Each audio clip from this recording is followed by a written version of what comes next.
Hello friends, and well, wait a second, something's not quite right here. That's more like it. Hello again friends, and welcome back to my channel. Thanks for stopping by for this spooky Halloween episode in my 2025 reading journal series. Let's dig right in. Although October's books didn't quite stack up ratings-wise as September's did, it was still a good month of reading with some very interesting, spooky, and fall-themed reads. First, on the Books to Read page, I'm going to mark off that I read both The Pumpkin Spice Cafe as well as The Manor House. Next, let's flip the page and go straight into my 2025 visual bookshelf. In October, I prioritized reading books that fit the theme of the month. Witchy autumn vibes, spooky thrillers, and spine-tingling horror.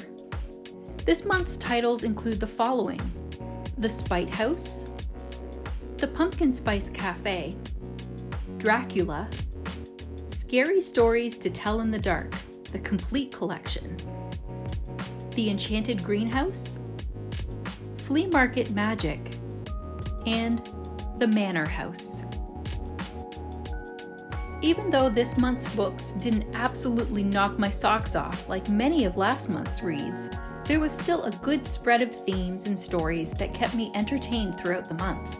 I even managed to read my first classic of the year in Dracula, and I got to relive some fantastic nostalgic moments when I read through the Scary Stories to Tell in the Dark collection that my husband gifted to me for my birthday earlier in the month. I'd say that overall, it was a wonderfully spooky month of reading that definitely put me in the Halloween spirit. Let's turn the page to my series tracker and give it a bit of an update. I'm going to add the Dream Harbor series and gray in the first dot. Then I'll add in the Spell Shop series and gray in the first two dots. Earlier, back in June, when I first read the Spell Shop, I didn't realize that it was a series, so now I'm adding that in after the fact. Next up is my 2025 book log. Let's get logging! The first book of October was The Spite House by Johnny Compton. This novel is about a man and his two daughters who are on the run from a mysterious past that threatens to catch up with them. When Eric comes across a strange ad looking for someone to live in a notoriously haunted house as its paid caretaker, he jumps at the prospect. Not only for the insane amount of money being offered, but because he thinks the house may hold the answers to the mystery that hounds him and his daughters. This book promised a gothic and thrilling haunted house story that would scare you silly, but I found it to be rather tame. The book was more about Eric and his daughters than it was about the haunted house, which was kind of a real letdown, especially since haunted house stories are some of my favorites. I gave this 2.5 out of 5 stars. Up next was The Pumpkin Spice Cafe by Laurie Gilmore. I've been waiting for months to read this cozy, fall-themed romance about a woman named Jeannie who is gifted her aunt's beloved cafe in the fictional town of Dream Harbor. There, she meets a handsome but grumpy farmer from town named Logan, who is cautious with who he gives his heart out to. Will Jeannie find the new start that she yearns for in Dream Harbor? And will she win over Logan? I really enjoyed reading this cozy fall romance, but it was a bit predictable. The will they, won't they dynamic was very front and center, so if you like slow burn romances, this one might be right up your alley. I gave this 3.5 out of 5 stars. The third book of the month was the classic Dracula by Bram Stoker. This well-loved tale of the vampire, Count Dracula, is cleverly told through the format of letters and journal entries by other characters touched by his presence. I can't believe it's taken me so long to read this beloved classic, and I'm really glad that I finally did. My only critique is that I found it a little long-winded at times, but the tension and gothic feel were spot on. I gave it a 4 out of 5 star rating. Next, I read an anthology of another beloved horror classic, Scary Stories to Tell in the Dark, the complete collection, by Alvin Schwartz, with the original illustrations by Stephen Gammell. I vividly remember reading these books when I was a child in elementary school, and I'm sure that these stories, along with the Goosebump books that I also devoured back then, fostered my love for scary stories. The original, ethereal, and haunting illustrations are really what sell these short stories and leave the imagination running wild, especially as a child. This collection was an absolute hit of nostalgia, and I'm so glad to have it as part of my personal collection. I gave it a 4.5 out of 5 rating. Up next was a bit of a departure from the spooky reads with The Enchanted Greenhouse by Sarah Beth Durst. In this book, we meet our protagonist, Terlu Perna, who has just woken up in the cold of winter on a nearly deserted island, years after being sentenced to become a wooden statue as punishment for working a magical spell. The only other island occupants are a grumpy gardener and his winged cat, and they must all learn to work together to try to save the island's precious resource, magically created enchanted greenhouses that are failing one by one. This was another cozy fantasy/romance like The Spell Shop, and although I didn't give this one a perfect score, I still really enjoyed it, and I look forward to reading the next installment in the series. I gave this a 4 out of 5 star rating. Next, I read Flea Market Magic by Bella Falls. In this book, undercover witch Ruby Mae Jewell helps run her family's small antique business by hitting up auctions to buy and resell vintage and refurbished goods. They're always on the lookout for a good find, especially magical objects. When Ruby finds a dangerous object of great power, she knows she must keep it out of mortal hands at whatever cost. But when a dead body is discovered on their property and non-witches come sniffing around, Ruby and her family must find a way to destroy the object and solve the mysterious murder before anyone else gets hurt. This was a fun little cozy mystery with witches, vampires, and magic that gave off big, PG-rated, True Blood vibes. I rated this 3 out of 5 stars. The last book of the month was The Manor House by Gilly McMillan. This chilling thriller is about a couple named Tom and Nicole, lottery winners who've recently moved into a custom-built smart home in one of Nicole's favorite nature preserves. They have everything they could ever have dreamed about, until one day that dream is shattered when Tom is found dead in their swimming pool. Their young neighbors and their housekeeper, who live in an ancient manor house nearby, become her new rock during her time of grief.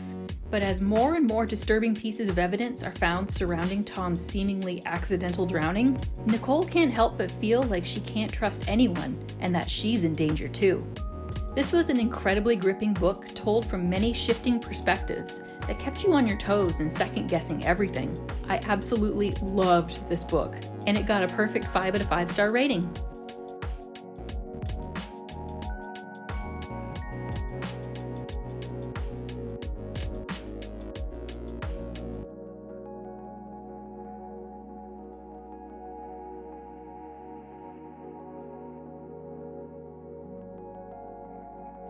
Let's flip over to the visual tracker spread and add in all the covers of the books I read this month.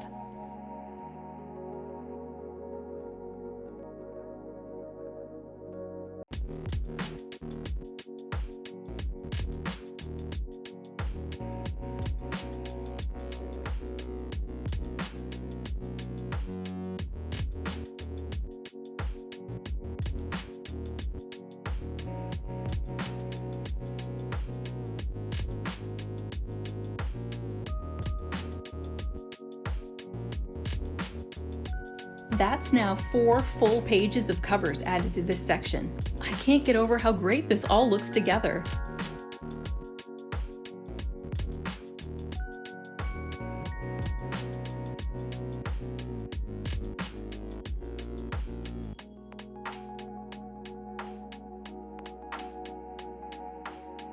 Flipping the page, let's pick the October book of the month. This month was luckily an easy choice, with only one 5-star rated book. The Manor House goes into the best book of the month slot for October. Next, let's fill in all the info on the yearly stats spread with October's information. In books read per month, I'll fill it in with another 7 total books read.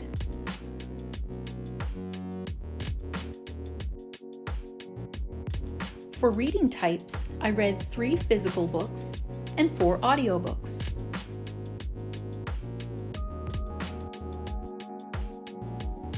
In Books by the Page, I read 1 book in the 1 to 200 plus pages column, 5 in the 300s, and 1 in the 400s.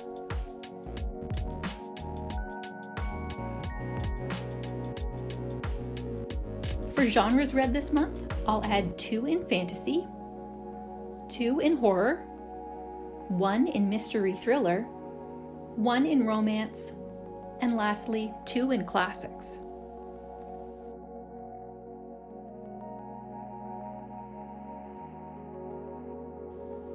And for when was it written, I'll add 1 in the 1950 and earlier column, 1 in the 1980s column, 1 in the 2015s column, and finally 4 in the 2020s column.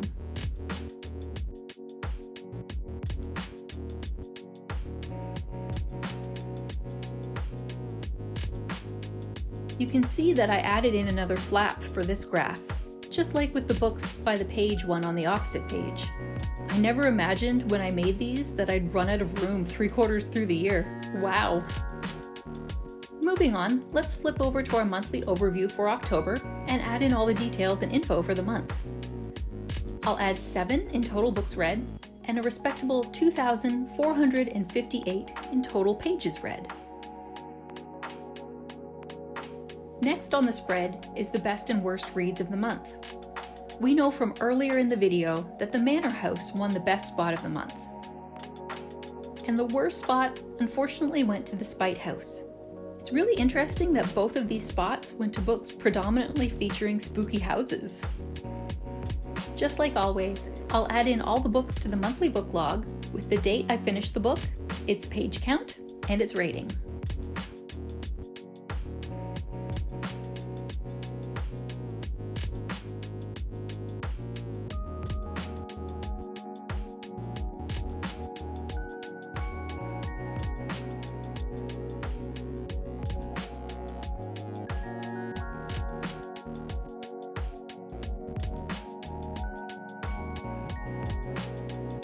Finally, I'll finish off this page by filling in my mini calendar up in the corner with the date I finished each book and the color that corresponds to its genre.